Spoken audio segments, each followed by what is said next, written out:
आपल्याला कुणी वाईट बोलावं हे कुणालाच आवडत नाही, परंतु तरीही बोललं गेलं तर आपल्या कातडीचे जोडे जरी शिवून त्यांना घातले ना तरी ते म्हणतात की नाही, हे मला व्यवस्थित नाही बसत आहे. त्यांना त्याची कृतज्ञता वगैरे हा काही प्रकार नसतो. काहींचा स्वभावच कृतज्ञ असतो. सो मला वाटलं नव्हतं की मी कधी या बाबतीत विचार करेन, बोलेल सुद्धा. पण हाय, हॅलो, नमस्कार. आपल्या चॅनलवरच्या अजून एका नवीन व्हिडिओमध्ये मी वर्षा तुमचं अगदी मनापासून स्वागत करते. 2025 मध्ये ज्या काही गोष्टी मी शिकले किंवा जे धडे घेतले तेच तुमच्यासोबत आज मी शेअर करणार आहे. त्यामुळे व्लॉग वगैरे असं काही असणार नाहीये. मी निवांत गप्पा मारणार आहे, जसं आपण मैत्रिणी बसतो आणि चर्चा करतो किंवा काही गोष्टींचा एक मागोवा घेतो की काय चुकलं बरं नेमकं. तर तशाच टाईपमध्ये कधी कधी काय असतं माहिती का, आपण स्वतः अनुभव घेऊन गोष्टी शिकतो. तर काही वेळा आपण म्हणतो ना की पुढचाच ठेस आणि मागचा शहाणा, तशा पद्धतीने दुसऱ्याच्या अनुभवातून सुद्धा शिकत असतो. सो तुम्हाला सुद्धा माझ्या या ज्या काही मी 2025 मध्ये केलेल्या चुका आहेत तर त्यातनं काही गोष्टी नक्कीच शिकायला मिळतील. शिवाय मी या व्हिडिओच्या शेवटी एक बोनस टिप सुद्धा तुम्हाला शेअर करणार आहे, त्यामुळे हा व्हिडिओ शेवटपर्यंत पाहत राहा. काही वेळा आपण आपल्या मित्रपरिवाराकडनं वगैरे काही गोष्टी ऐकून असतो आणि प्रत्यक्ष तो अनुभव जेव्हा आपण घेतो त्यावेळी ते आपल्याला इतकं पक्क होऊन जातं ना की असं होतं की नाही बाबा, हे नाही करायला पाहिजे. अगदी तशाच पद्धतीने 2025 मधले जे काही मी धडे घेतले ते 2026 मध्ये तुम्हाला सुद्धा कामाला नक्कीच येतील. सो चला, जास्त वेळ न दवडता हा व्हिडिओ आता सुरू करते. मी माझे जे काही 2025 मधल्या चुका किंवा धडे आहेत तर ते लिहून काढलेले. त्यामध्ये सगळ्यात पहिला आहे ते म्हणजे don't hold on two things, let it go. तर बघा, हे म्हणणं खरं तर खूप सोपं आहे, पण ते अंगीकारणं तेवढंच अवघड आहे. मी समजू शकते, कारण मी या फेजमधून खूप वाईटरित्या गेलेली आहे. कसं असतं माहिती का, काही वेळा आपले मित्रपरिवार असेल किंवा दूरचं कुणी असेल, जवळचं अगदी नात्यांमधलं कुणी असेल आणि त्या केसमध्ये कुणीतरी आपल्याला काहीतरी बोललं, म्हणजे जे आपल्याला आवडत नाही किंवा आपल्यासाठी काही अपशब्द वापरले गेले किंवा आपल्याविषयी काही निगेटिव्ह गॉसिप झालं, बोललं गेलं, तर अशा केसमध्ये आपण ती गोष्ट धरून ठेवतो. आणि मी तरी खूप जास्त पर्सनली ह्या गोष्टी असे मनातच धरून ठेवायचं, अशा प्रकारे माझ्या बाबतीत व्हायचं आणि त्याचा त्रास वरचेवर आपल्यालाच होत राहतो. खरं सांगायचं तर जी व्यक्ती ते बोलली आहे त्या व्यक्तीला त्याची तीव्रता काय आहे, किती इंटेन्सिटी आहे किंवा पुढच्या व्यक्तीला आपण किती दुखावलं याची जाणीवही नसते आणि आपण त्याच याच्यात अडकून पडतो. म्हणजे आपली एनर्जी जी आहे ती आपण खूप काहीतरी चांगलं करू शकणार असतो त्या गोष्टीत घालण्यापेक्षा आपलं सगळं लक्ष कुठे जातं तर त्या निगेटिव्ह गोष्टीकडे. आणि त्यामुळे त्रास जी व्यक्ती आपल्याला बोलली आहे तिला अजिबात होत नाही, तर तो त्रास आपल्याला होतो आणि त्याचा परिणाम आपल्या ओव्हरऑल वागणं, बोलणं किंवा घरातले रिलेशन असतील किंवा फ्रस्ट्रेशन, चिडचिड यामध्ये रूपांतरित होतात. त्यामुळे मी ही गोष्ट खूप प्रकर्षाने शिकले. सुरुवातीला खूप वाटलं मला की नाही, हे असं का तसं का, पण ते धरून ठेवण्यापेक्षा सोडून द्या. कारण काही गोष्टी ह्या आपल्या हातात नसतात, काही गोष्टी या वेळेवरती सोडून द्यायच्या. कारण कसं असतं, आपण जर ते धरून ठेवलं आपल्या फिजिकल मेंटल हेल्थसाठी ते खूपच जास्त घातक आहे. त्यामुळे आपण सिम्पली लेट इट गो, जाऊ द्या, तो विषय सोडून द्या.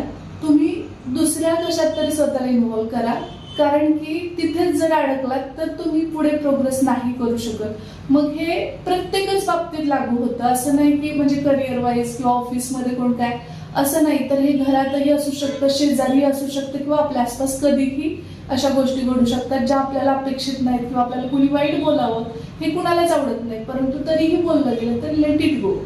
तिकडे आपली एनर्जी वाया घालवत बसू नका. आपल्याला असंही वाटतं की मी पुढच्या व्यक्तीवरती नाराज होईल आणि त्यामुळे मग त्या व्यक्तीला उपपत्ती होईल आणि मला पुन्हा मनवायला ती व्यक्ती येईल किंवा मग पुढे कधी अशी भांडणं वगैरे झाली तर त्यावेळी मी पण त्याला वापस तसंच बोलेन, तिला असं बोलेन आणि मग गोष्टी बदलतील. तर असं काही नसतं. त्यामुळे त्या तुम्ही जितक्या जाऊ द्याल तितकं बरं असतं. कारण की घरात आपण जसं म्हणतो की कचरा रोजच्या रोज बाहेर काढणं जसं गरजेचं आहे, तसा हा एक प्रकारचा कचरा आहे आणि तो आपल्याला मनातून बाहेर काढणं खूप गरजेचं आहे, नाहीतर त्याचा त्रास आपल्यालाच होतो.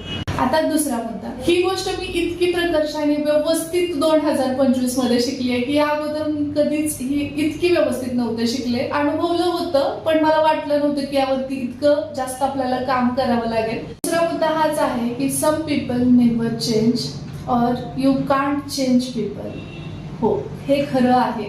आपल्याला खूपदा असं वाटतं की आपण खूप प्रेमाने सांगितल्यानंतर त्या व्यक्तीला त्या चुकांची उपरती होईल, पण त्याचदा असंही आपल्याला वाटतं की आपण एखाद्याला खूप जास्त व्हॅल्यू दिलं किंवा खूप जास्त जेस्चर्स केल्यानंतर पुढची व्यक्ती बदलेल, तर असं कधीच होत नसतं. आपल्या कातडीचे जोडे जरी शिवून त्यांना घातले ना, तरी ते म्हणतात की नाही, हे मला व्यवस्थित नाही बसत आहे. त्यांना त्याची कृतज्ञता वगैरे हा काही प्रकार नसतो. काहींचा स्वभावच कृतज्ञ असतो. सो त्या केसमध्ये जर ठरवलं की त्यांना बदलवायचंच आहे किंवा त्यांच्यामध्ये चेंज निर्माण करायचा आहे, तर ते दगडावरती डोकं आपटल्यासारखं आहे, लिटरली डोकं आपटल्यासारखं आहे आणि हिचा शेवटी ॲट द एंड आपल्यालाच होणार आहे. त्यामुळे ही गोष्ट लक्षात घ्या की म्हणजे मी तरी सुरुवातीला असं खूप केलंय की चांगल्या स्वभावाने माझ्या आसपासच्या लोकांना बदलवेल किंवा मग ते आपल्याशी वाईट वागतात तर आपण खूप जास्त चांगलं वागू ना, काय हरकत आहे, किंवा खूप नाराज आहेत तर त्यांना आपण पुन्हा पुन्हा म्हणू आणि मग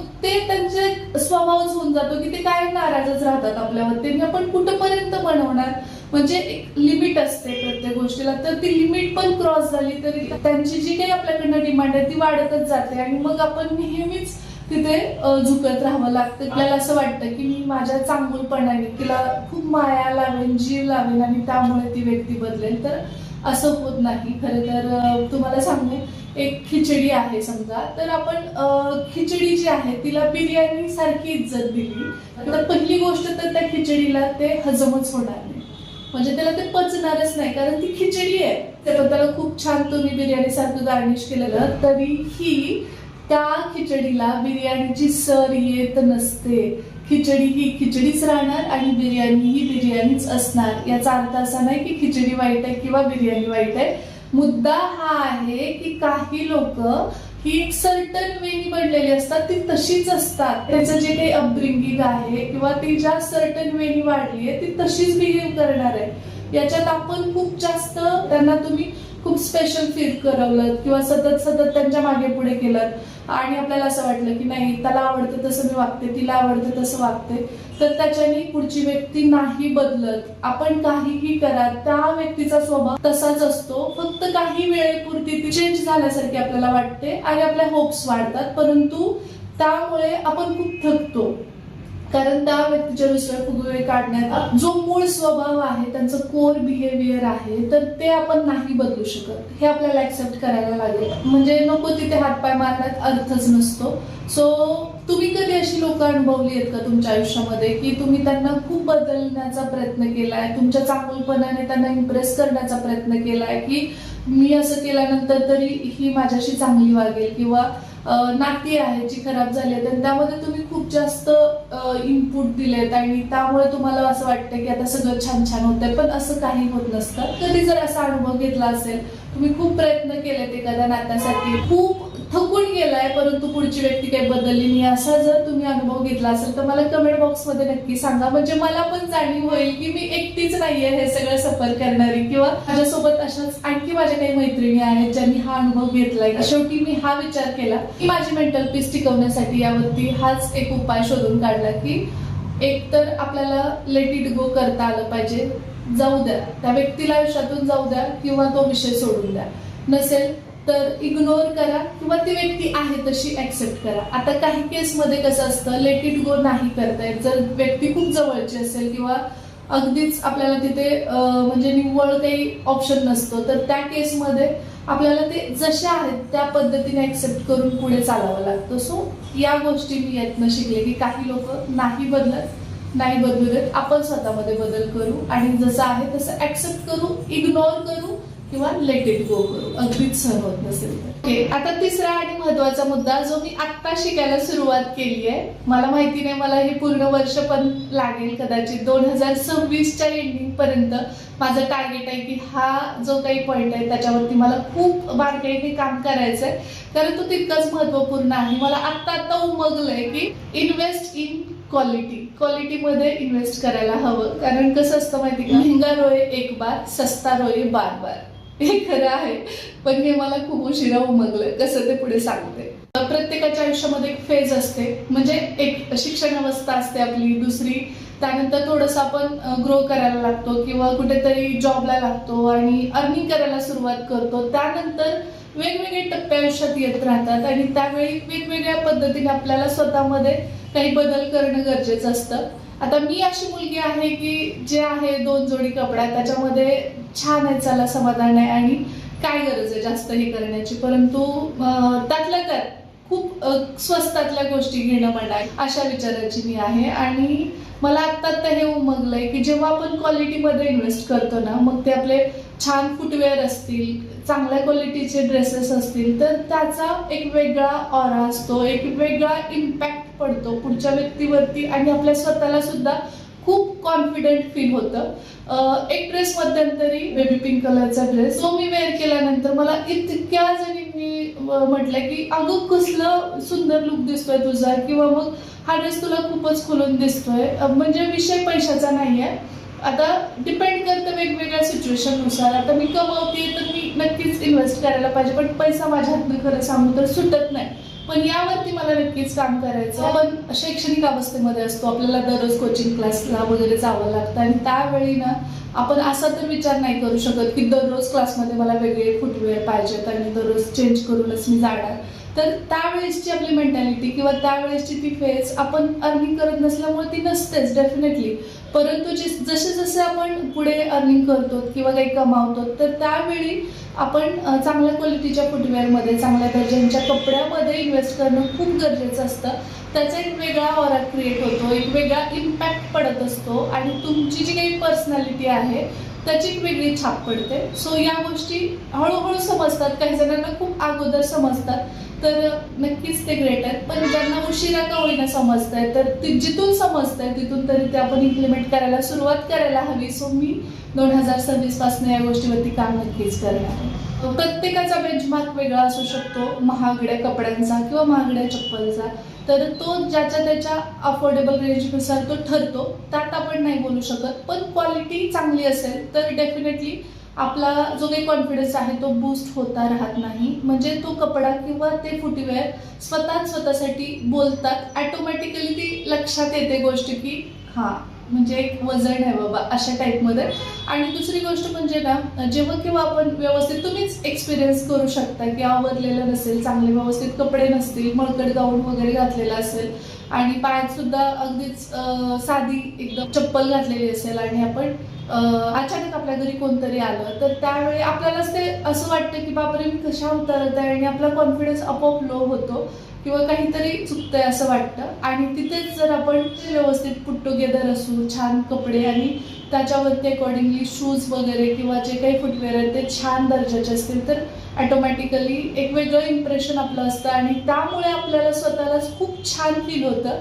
घरातल्या घरात फिरताय किंवा बाहेरचं कोणी तुमच्या घरी आलंय अचानक तरी सुद्धा तुम्हाला एकदम कॉन्फिडंट फील होतं की चल मी पुट टुगेदर आहे, काही प्रॉब्लेम नाही आहे. आपला कॉन्फिडन्स ॲटोमॅटिक या स्टेजला जातो. त्यामुळे या गोष्टींमध्ये मला वाटलं नव्हतं की मी कधी या बाबतीत विचार करेन, बोलेल सुद्धा, पण मी हे एक्सपिरियन्स केलंय. सो यावरती काम करण्याची गरज आहे याची पण जाणीव झाली. सो बघूया कसं काय होतंय 2026 मध्ये, यावरती नक्कीच काम करेल. नेक्स्ट आहे freedom is the most important thing for anybody. आपण सगळ्यात जास्त खुश कधी असू तुम्हाला माहिती आहे का? आपण आपल्या घरी असू दे किंवा म्हणजे माहेरी असू दे, सासरी असू दे, कुठेही असू दे, लग्न झालेलं असो अथवा नसो तरी सुद्धा जर आपल्याला आपलं मत मांडण्याचा अधिकार असेल किंवा you have to right to express how do you feel, हा जर तुम्हाला अधिकार असेल तर डेफिनेटली तुम्ही तिकडे खुश असणारच. कारण की बऱ्याच ठिकाणी छान वाटतंय की नाही, तुम्हाला आनंदी वाटतंय की दुःखी वाटतंय, हे मांडण्याचा सुद्धा तुम्हाला जर अधिकार नसेल, ते एक्सप्रेस करण्या इतपत सुद्धा तुम्हाला स्वातंत्र्य नसेल तर डेफिनेटली तुम्ही खुश असूच शकणार नाही. दुसरी महत्त्वाची गोष्ट म्हणजे तुम्हाला जे वाटतंय ते करण्यासाठीचं फ्रीडम. आता याच्यामध्ये असं नाही की तुम्हाला असं वाटतं की रात्रीच्या 2 वाजता मी बाहेर फिरायला जाऊन येते, ते मला फ्रीडम नाही म्हणत आहे मी असं म्हणते की अतिशय मनापासून चांगल्या कामासाठी कुणाचंही वाईट काहीही न करता अगदी चांगल्या गोष्टी आहेत त्या मनातून ट्रूली तुम्हाला आवडतात किंवा तुमचा जो काही छंद आहे तुम्ही तो जोपासू शकताय, तुम्ही स्वतःला एक्सप्रेस करू शकताय, तुमच्या सध्याच्या ज्या काही अडचणी आहेत त्या तुम्ही ओपन अप होऊन बोलू शकताय, या गोष्टीचं फ्रीडम जिथे आहे ना तिथे कुणीही आनंदी डेफिनेटली राहू शकतं. पण सपोज तुम्हाला फ्रीडमच नाहीये, समजा आता मीच आहे आणि मला बोलण्याचं ही स्वातंत्र्य नाहीये, तर त्या केसमध्ये मला कसंच आनंदी वाटणार नाही. करेक्ट. व्यक्ती आहे तर तिला तिच्या ज्या काही इमोशन्स आहेत त्या ओपनली बोलायचा अधिकार आहे, म्हणजे एक्सप्रेस करण्याचा अधिकार आहे. आणि एक दुसरी मैत्रीण आहे, तिला असं आहे की तिच्या ज्या काही इमोशन्स आहेत त्या सप्रेस करायच्या, दाबत राहायच्या. तर एक्सप्रेस करणारी व्यक्ती नेहमीच आनंदी असते. तुलनेने जी सप्रेस करते ते कुठे ना कुठे खूप मोठा विघातक अवतार घेऊ शकते किंवा त्याचे खूप वाईट परिणामही होऊ शकतात. त्यामुळे ॲट दी एंड तुम्ही किती कमवताय किंवा तुम्ही किती वेल एज्युकेटेड आहात, किती भारीच तुमच्या करिअरमध्ये करताय, पण तुम्हाला एक्सप्रेस करण्याचा किंवा कुठल्याही गोष्टी तुम्ही सध्या काय फील करताय एवढंही जर स्वातंत्र्य नसेल, तेवढं जर फ्रीडम नसेल, तर ॲट द एंड तुम्ही खुश असूच शकत नाही. सो मॅटर हे करतं की तुम्हाला किती फ्रीडम आहे, आणि ते नसेल तर त्यासाठी तुम्ही झगडलं निश्चितपणे पाहिजे. कोणी विचारलं की तुझ्या लेखी आनंद काय आहे, तर मी थोडक्यात सांगेन की फ्रीडम. हो, कारण की जर तुम्हाला स्वतःला एक्सप्रेस करण्याचा जरी अधिकार नसेल किंवा तेवढंही स्वातंत्र्य नसेल, तर तुमच्याकडे कितीही पैसा असला, कितीही संपत्ती, धनधान्य सगळं असेल तरी की ते शून्य आहे. हे मी तुम्हाला थोडक्यात सांगते एक उदाहरण देऊन. एक मुलगी आहे, अतिशय साध्या फॅमिलीतली आहे, आणि एक मुलगी आहे जी खूप श्रीमंत घरातली आहे. ती जी श्रीमंत घरातली मुलगी आहे ती डेफिनेटली तिचं लग्न मोठ्या घरातच होणार हे निश्चित असतं, कारण ते त्यांच्या स्टेटसनुसार ह्या सगळ्या गोष्टी करतात. आणि साध्या फॅमिलीतली मुलगी आहे जिने करिअर केलं, तिच्या घरच्यांनी मस्तपैकी तिला तिचं करिअर पुढे परस्यू करण्यासाठी सपोर्ट केला, आणि ती खूप चांगल्या पोझिशनला मस्त असा जॉब करते, स्वतः कमवते आणि आनंदी आहे. तिला पुढे जाऊन तिच्या मनानुसार लग्नही करू दिलं गेलं आणि ती खूप खुश आहे.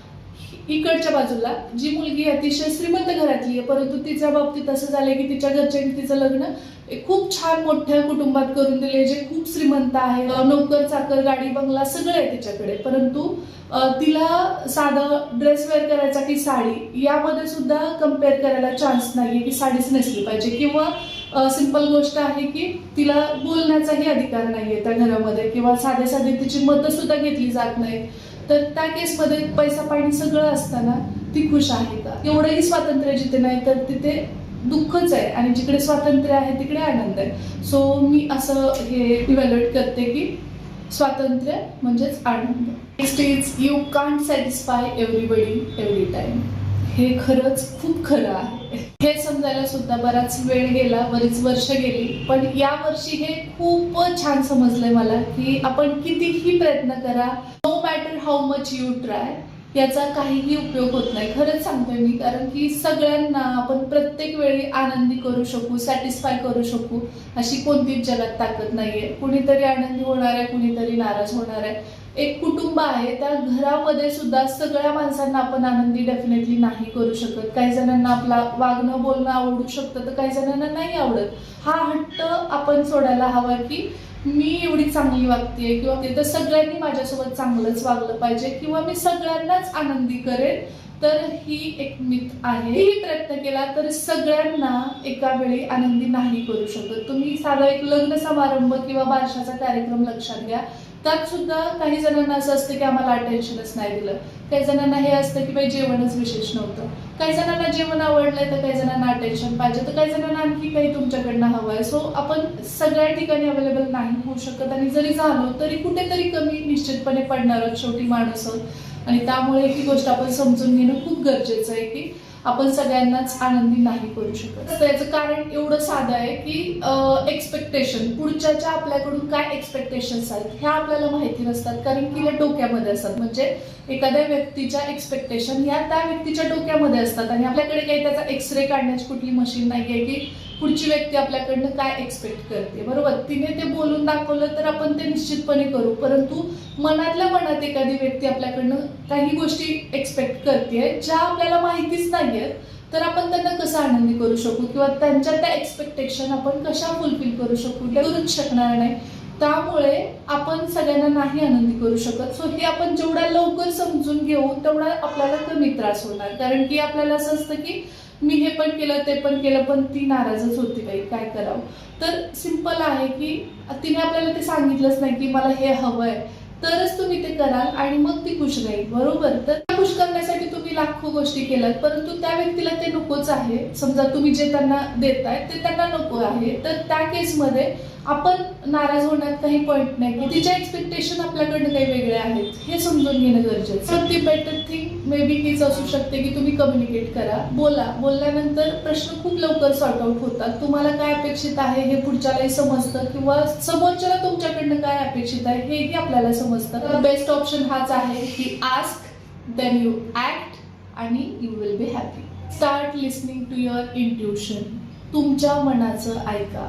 हो, काही वेळा काहीही कारण नसताना आपल्याला एखाद्या व्यक्तीच्या वाईब्स आवडत नाहीत, कुणाच्या तरी आपण सोबत चाललोय आणि असं वाटतं की हे ठिकाण योग्य नाहीये किंवा त्याच्या मागे रिझन काहीच नसतं किंवा तुम्ही अगोदर तिथे काही एक्सपिरियन्सही केलेलं नसेल, पण मनामध्ये अस्वस्थता वाटते की ही कंपनी योग्य नाहीये किंवा आपण एखादं काम करतोय तर इथे काहीतरी चुकतंय की काहीतरी फिशी आहे किंवा नाही करायला पाहिजे किंवा मग मी इथे कशाला आली आहे, ह्या ज्या भावना असतात ना तर त्या आपण ऐकल्या पाहिजे. काही कारण नसताना सुद्धा उगीच आतून आपल्याला असं वाटतं की समथिंग इज ऑफ, काहीतरी आहे, हे नको आहे इथे येणं, हे आतून वाटायला लागलं की लगेच डिसिजन घ्या आणि मनाचं ऐका.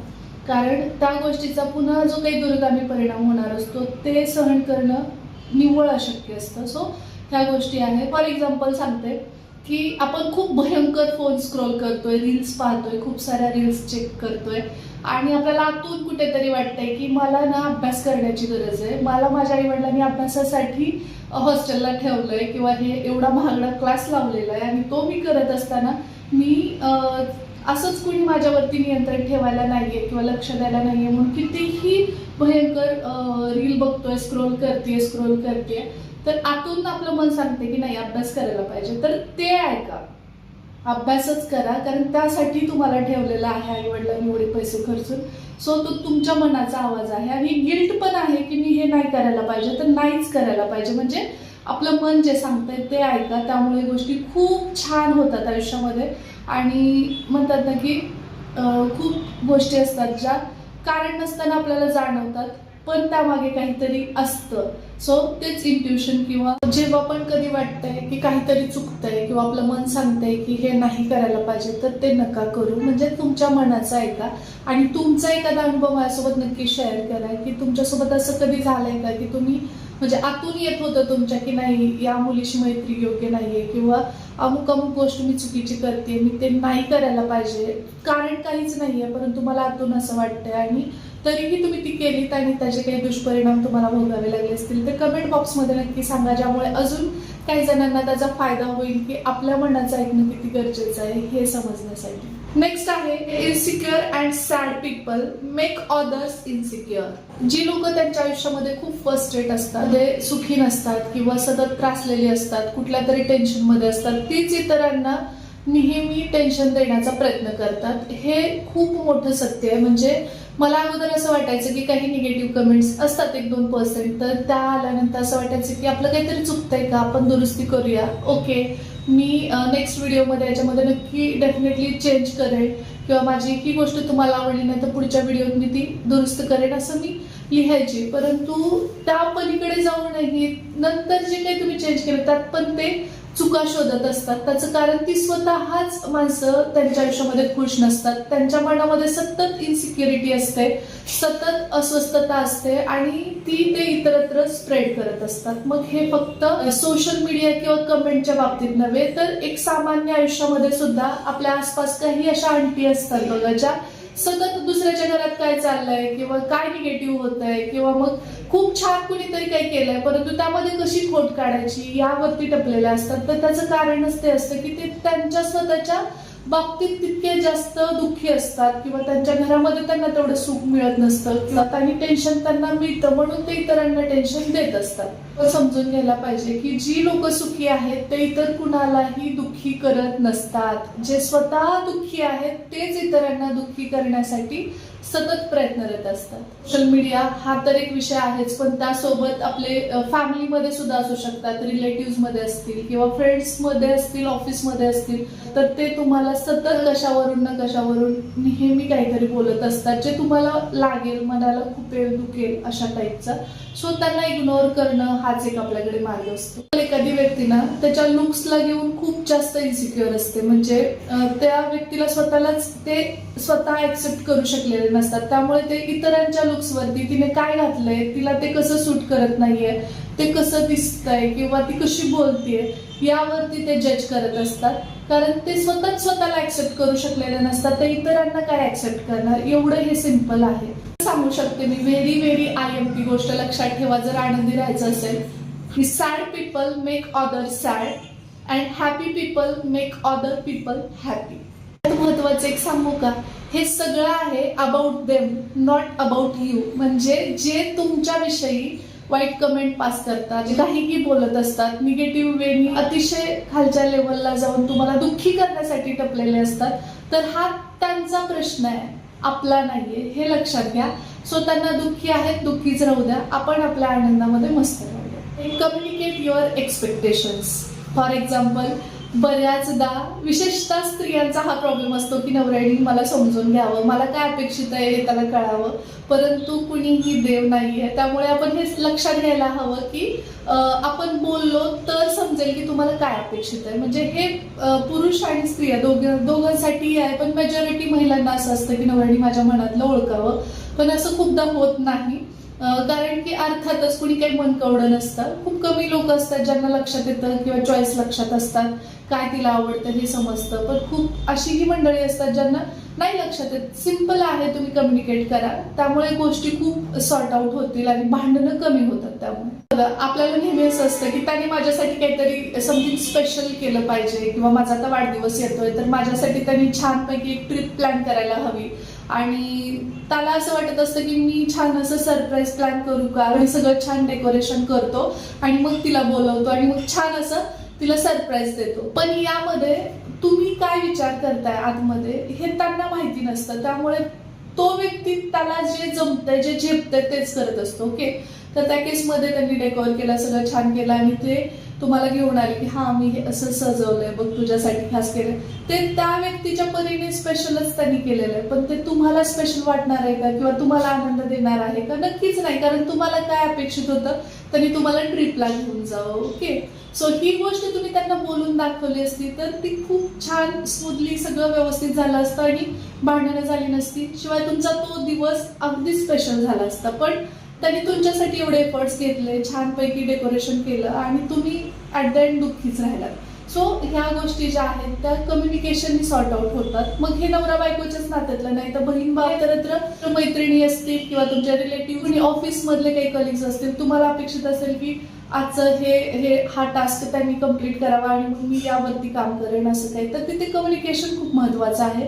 कारण फक्त आपण मनात गोष्टी घोकून किंवा एक्सपेक्टेशन ठेवून त्या वर्क करत नसतात. त्यामुळे फक्त प्रॉब्लेम्स क्रिएट होतात किंवा ऍट द एंड वेगवेगळे निगेटिव्ह विचार आणि नात्यामध्ये दुरावा पण येऊ शकतो, किंवा तुमचे जे काही रिलेशनशिप्स आहेत त्या सुद्धा खराब होऊ शकतात. ती बाजू पण असू शकते की म्हणजे तुम्ही जर तुमच्या पार्टनरला सांगितलं की हा मला ही गोष्ट आवडते किंवा मला हे माझा वाढदिवस अशा पद्धतीने केलेला आवडेल, आणि ते ऐकूनही त्या व्यक्तीने ते तसं नाही केलं, म्हणजे जाणीवपूर्वक नाही केलं, तर त्यावेळी तुम्ही समजून जायला पाहिजे की तुमचं त्या व्यक्तीच्या आयुष्यातलं स्थान किती महत्वाचं आहे, किंवा तुम्ही किती इम्पॉर्टंट आहात की नाही, आणि त्यावरती ते जे टॉक्सिक रिलेशनशिप आहे ते पुढे न्यायचंय की तिथेच थांबवायचं हे डिपेंड करतं आपल्यावरती. पण त्या अगोदर गोष्टी बोलायला तरी हव्या. सर्वज्ञानी असं कुणीच नसतं. त्यामुळे गोष्टी बोला, कम्युनिकेट करा, त्यामुळे गोष्टी खूप छान वर्कआउट होते. Stop expecting people to behave like you.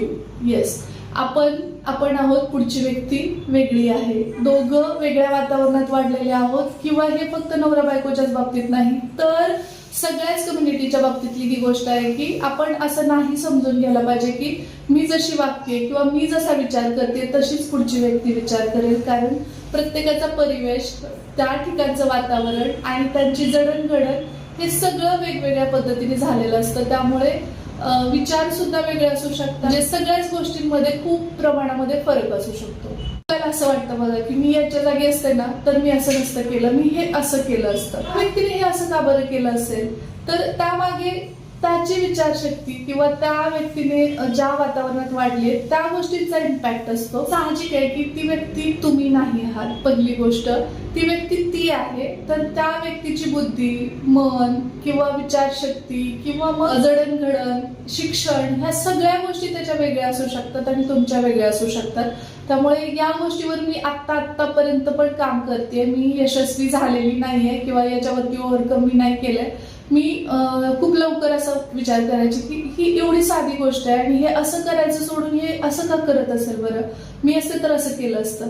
पण ते नाही आहेत, बरोबर. ती व्यक्ती दुसरी आहे, तुम्ही वेगळे आहात. सो हा डिफरन्स आपण लक्षात घ्यायला हवा. मी खूपदा ऐकलेलं आहे की एक काचाचा ग्लास आहे आणि त्यातलं अर्ध पाणी पिलेलं आहे, तर अर्धा ग्लास काही जणांसाठी अजूनही भरलेला आहे आणि काही जणांसाठी अर्धा ग्लास रिकामा आहे. सो डिपेंड करतं त्या व्यक्ती अपब्रिंगिंग कसं झालंय, त्याची मेंटॅलिटी काय आहे, त्याची बौद्धिक क्षमता काय आहे, विचार करण्यामागचं लॉजिक काय, सगळ्याच गोष्टी मॅटर करतात. सो हा विचार, हा हट्ट आपण सोडायला पाहिजे की मी जसा विचार करते तसंच पुढच्यानी करायला हवं आणि त्यावरून इतरांना जज करणं हे सुद्धा सर्वस्वी चुकीचं आहे.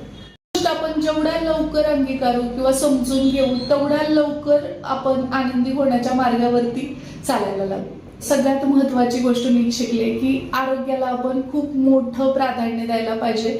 मला असं नेहमी वाटायचं की सगळ्या गोष्टी महत्वाच्या आहेत, सगळेजण महत्वाचे आहेत आणि त्यानंतर आपण. पण आपली हेल्थ किंवा आपलं आरोग्य हे जर व्यवस्थित असेल तर आपण इतर सगळ्यांना आनंद देऊ शकू. अदरवाईज आपण दुःखी असू, आपण त्रासात असू, तर आपण किती इच्छा असेल की मी हे करून बनवून सगळ्यांना सर्व करू, परंतु मी तिथं किचन पर्यंत जाण्याच्या पात्रतेची नसेल किंवा तेवढी ताकद माझ्यामध्ये नसेल, तर मी कसं काय कुणाला म्हणजे काय बनवून खाऊ घालू शकते. एक उदाहरण झालं. अशा खूप साऱ्या गोष्टी आहेत ज्यामध्ये आपण स्वतः अगोदर हेल्दी असणं महत्वाचं आहे, तर आपण कुटुंबाचं, नात्यागोत्यांचं, सगळ्यांचं सगळं करू शकतो किंवा इतरांना आनंद देऊ शकतो. तर मी निव्वळ इतकी स्वतःला कामात मग्न करून घेते, इतकं पण जास्त नाही करायला पाहिजे.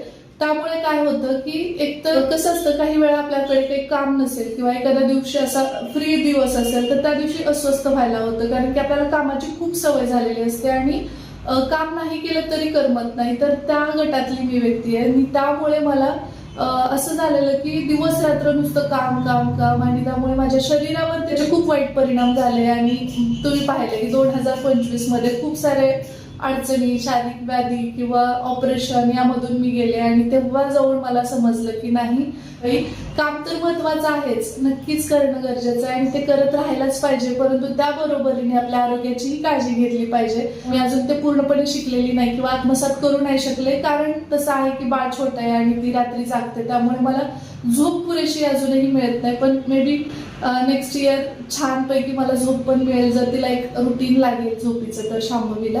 त्यामुळे थोडंसं ते होतंय, परंतु खूप गोष्टी मला लक्षात आल्या की मी कधीच दुपारी झोपत नव्हते किंवा स्वतःसाठी एखादा तास बसली आणि वेळ काढला असं नाही. पहाटे उठून स्वतःसाठी वेळ काढेल, परंतु असा वैयक्तिक वेळ किंवा स्वतःचा छंद जोपासण्यासाठी किंवा काही करण्यासाठी असं माझ्याकडनं खूप कमी झालेलं आहे. सतत काम काम काम काम काम आणि त्यामुळे बॉडी थकते, खूप जास्त तुम्ही स्ट्रेसमध्ये येता आणि त्याचा परिणाम सुद्धा आपल्या फॅमिलीला येईल किंवा आपल्या फिजिकल हेल्थ, मेंटल हेल्थ वरती सुद्धा होतो. सो ही गोष्ट सुद्धा मला 2026 मध्ये चेंज करायचे, म्हणजे मेंटल पीस आणि फिजिकल हेल्थ दोन्हीचं कॉम्बिनेशन करून तुमच्यासमोर अजून जास्त एनर्जीने अजून जास्त सुंदर सुंदर व्हिडिओज शेअर करायचे.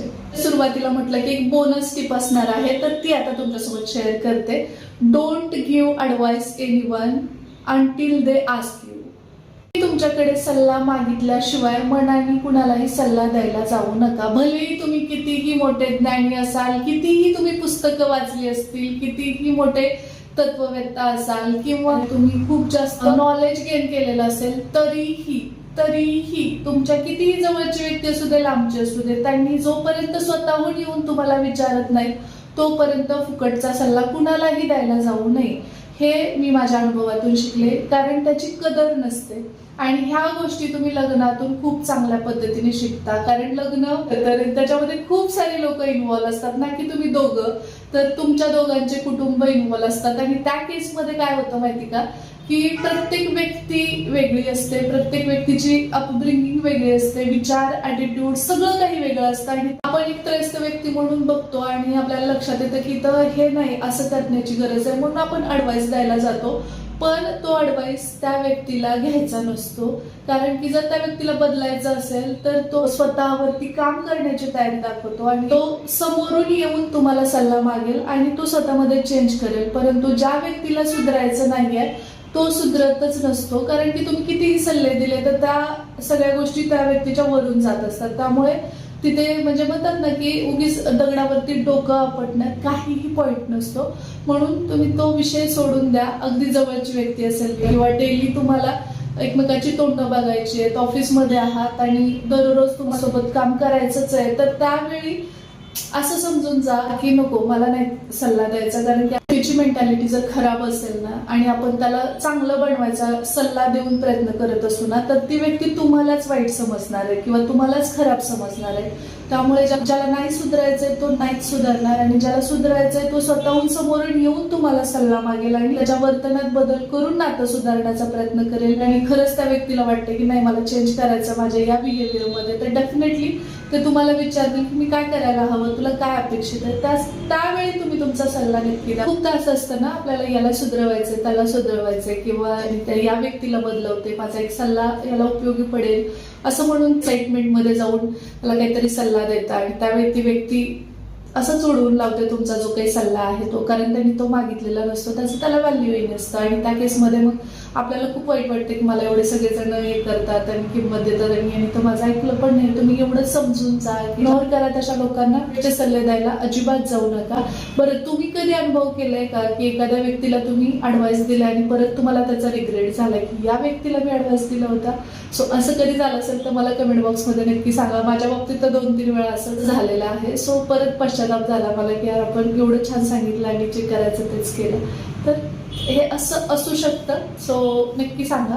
आणि या गोष्टी मला 2025 मध्ये म्हणजे हे खरं तर मी लेसन घेतलेले आहेत, धडे, की मी काय बदलायला पाहिजे 2026 मध्ये. आणि त्यावरती काही गोष्टी आहेत ज्या मी करते आहे आणि मला करायच्या आहेत. सो त्या तुमच्यासोबत शेअर केल्या. या 2026 मध्ये कसं काय ते एक्झिक्यूट होतंय आणि तुम्ही काय ठरवलंय 2026 मध्ये, कोणकोणत्या गोष्टी तुम्हाला करायच्यात आणि कोणत्या करायच्या नाहीयेत. कारण मी या गोष्टी ज्या आता तुम्हाला सांगितल्या तर त्या माझ्या चुका होत्या आणि त्या मला दुरुस्त करायच्यात. तर त्यासाठी मी प्रयत्न करणार आहे. बघूया आता कसं काय जातंय 2026.